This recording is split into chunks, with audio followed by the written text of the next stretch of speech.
Welcome to the 8th episode of Photovlogs, where I take you guys around the world and showcase my photographs. In this episode, we're heading to the beautiful country of Portugal, and I'm visiting two cities, Lisbon and Porto. I recorded this vlog back in late 2022, and it is now 2026, which is fun, absolutely crazy to see how fast time has passed by. And also too, it's really interesting to see how my photo style and how I have aged, even though it's been a while. I told myself I'd finish these videos, and so here we are. To start off this trip, I took a flight into Lisbon, and I was greeted with the most beautiful light. I made my way to the hostel and very quickly learned about the hills of Portugal. I just remember being absolutely winded going up the stairs and the streets. But as soon as I set my bags down at the hostel and I walked out to the lookout, I was in awe. I just stood there, taking in the views, the live music, and the beautiful sun.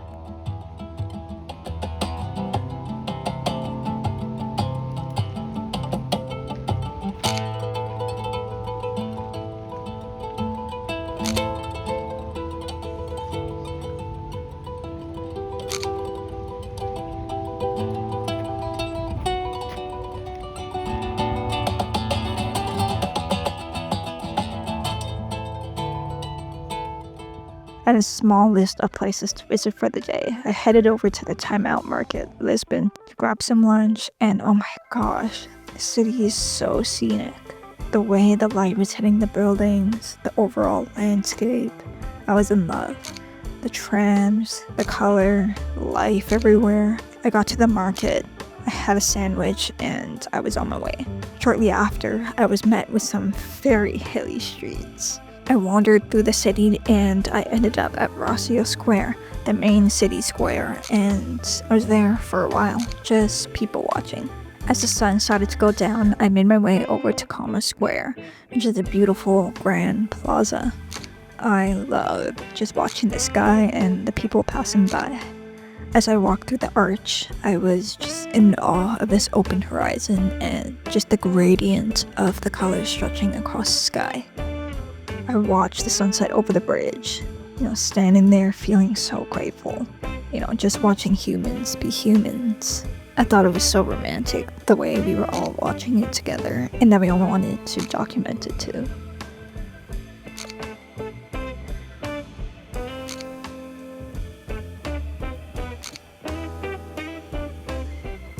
Afterwards, I took a slow walk back to the hostel.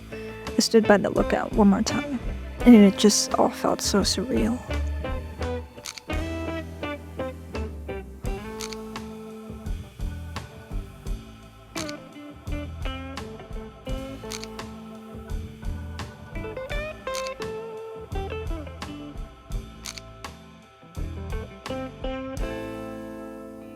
After a good night's rest, I woke up bright and early to catch the sunrise. As soon as I stepped outside, I knew I made the right call. The sky was starting to become this beautiful palette of oranges and yellows, and it was a bit chilly and a bit windy, but I didn't care. I watched the sun come up as this flock of birds soared through the wind, and everything around me was starting to be drenched in orange light. It just felt so magical.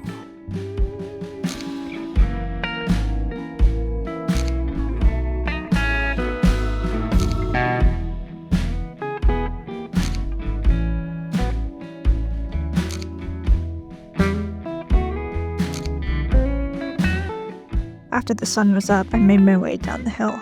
I was so captivated by the light.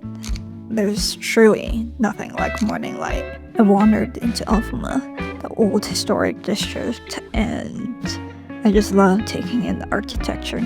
Everything felt so beautiful. I ended up going into that Lisbon cathedral, and even though I couldn't go far outside, I just kind of admired it from where I stood. Shortly after, I took a bus to the pastries of Belém, and it's a very popular bakery known for their Portuguese egg tarts. I knew I couldn't leave without trying one. When I arrived, there were so many people waiting outside, and I was waiting patiently in line and literally watching everyone try these famous egg tarts, and it was really building up the anticipation. Oh my gosh, it was so good.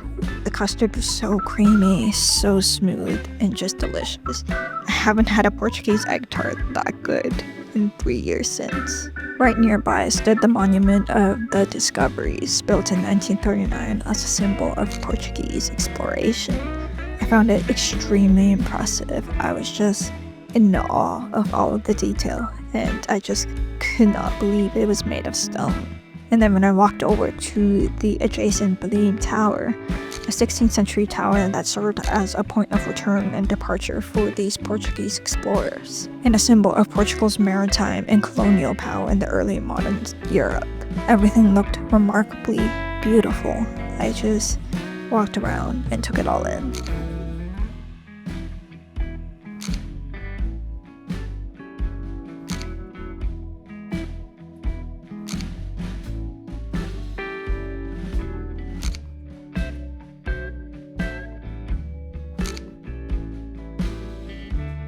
Jeronimo's monastery was nearby, so I went to photograph it too. It's such a grand building, but the sheer scale and the detail were hard to comprehend. I tried to capture as much of it as I could. I stayed around the area, waiting for the sun to get low. As it did, everything was painted in golden light.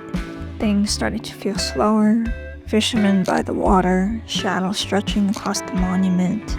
The sun was just about to dip below the horizon.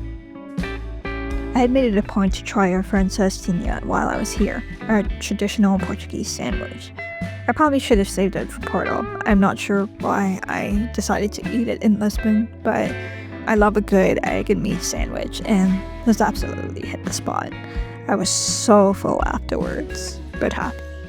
The next morning, I woke up early and I caught a glimpse of the sunrise from my hostel window. It was time to catch my bus to Porto. It was about a 3.5-hour ride. I remember it feeling quite long, but the views out of that window was just breathtaking. I mean, look at these fields. Once I arrived in Porto, it felt like a breath of fresh air to finally be able to stand up and to just take in the sun. I started making my way to the hostel, and oh my gosh, it was a trek. I finally made it, and to my surprise, I got the very top bunk. It was a little bit scary, but the view was just gorgeous. I walked around the area, and it was really close to the train station, and I was just taking it all in. I went next door to see the famous St. Bento train station, and wow, it is stunning. The tile artwork is remarkable in the way that the light pours into that space. It's hard to not completely get lost in the details. I needed lunch, and I stumbled into McDonald's, and what I didn't realize was that this was one of the most beautiful McDonald's in the world. I don't eat there anymore, but man, this one was something else. Chandeliers in a McDonald's. Afterwards, I walked around, and I just could not get over how beautiful the city was. I wandered over to the Church of Carmel, admired it, and I just aimlessly drifted through the streets. I was drawn to a crowd where I heard live music, people singing, dancing. I don't know how to describe it, but in that moment, it felt like magic. People just enjoying themselves, united through music and presence, and it made life feel so simple, like this is what it's really about. I was so moved, and it was a theme I'd keep seeing throughout the city. People smiling, people just enjoying life, music everywhere, and the kindness of strangers. I continued walking through Porto in some kind of daze.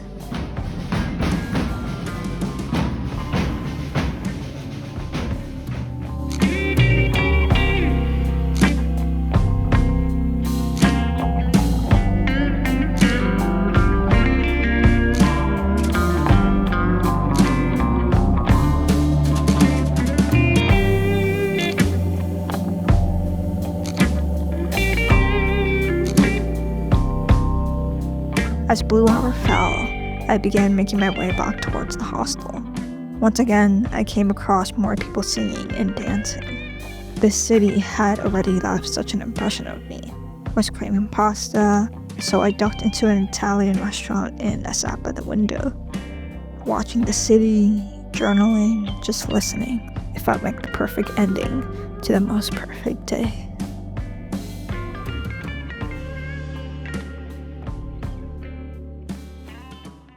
The next morning, I woke up and began to wander. As soon as I stepped outside the hostel, I was greeted with such beautiful light. Right from the start, I was completely engrossed, captivated by the light and the layers of the city. Nothing felt more magical than that morning in Porto.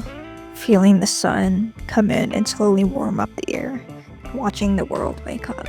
I followed the light down the Douro River. As I headed toward the bridge, I saw a huge bird coming straight toward me, and I snapped a photo. This is probably one of my favorite shots from Portugal. The bird is perfectly positioned between the two buildings, wings fully spread. The light is hitting the whole city in the background, and there are 4 other birds in the frame. It's so good. I love this photo. I just kept walking, taking everything in. It felt like I was drifting through a dream. There's just something about morning light that makes you feel alive.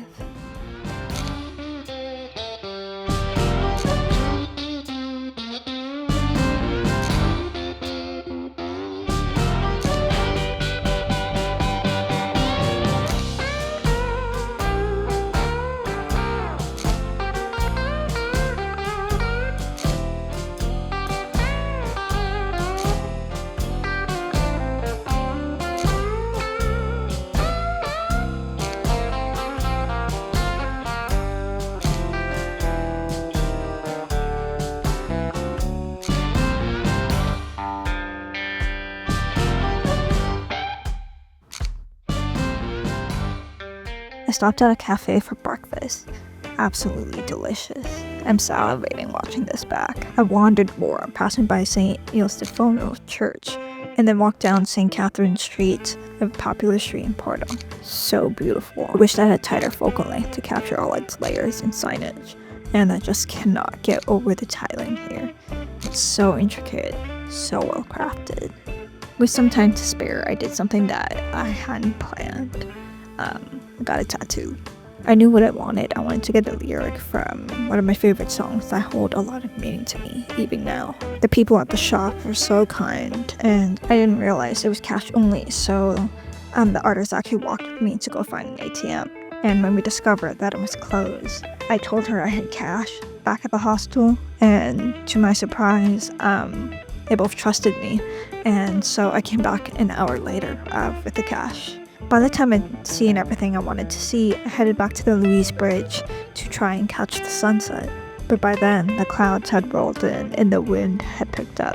The rain started to pour, and I was speed walking my way back completely soaked. But I was content. Porto left such an impression on me. It's a city I absolutely want to return to one day, and yeah, that wraps up this photo vlog. It's the last one from my Europe series. If you've missed my other Europe vlogs, check the playlist. But anyways, thank you so much for watching, and I'll see you in the next one, wherever that is.